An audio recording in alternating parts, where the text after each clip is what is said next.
వర్షానికి పానీపూరి తింటున్నా మా బాబు. మా ఆవిడ ఏదో పావు బాజీ టైప్ ఏదో చేస్తుంది, తింటుంది. నేను తినలేదు.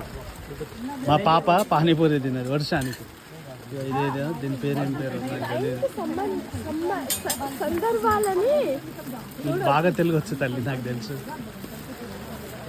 అది అలా వెయిట్ చేస్తాడు, వెయిట్ చేసి దాన్ని కట్ చేసి పావు బాజీ సబ్జీ దాంట్లో అంటే కట్లెట్ సబ్జీ దాంట్లో పెడతాడు అనమాట.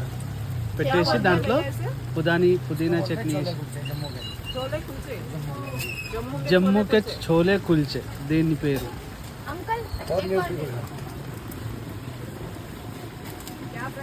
పేరు వినగానే మా పాపకి ఇంకోటి తినడానికి వచ్చింది. ప్రైస్ వచ్చేసి 25, జమ్మూ స్పెషల్ ఇది. ఫెంటాస్టిక్.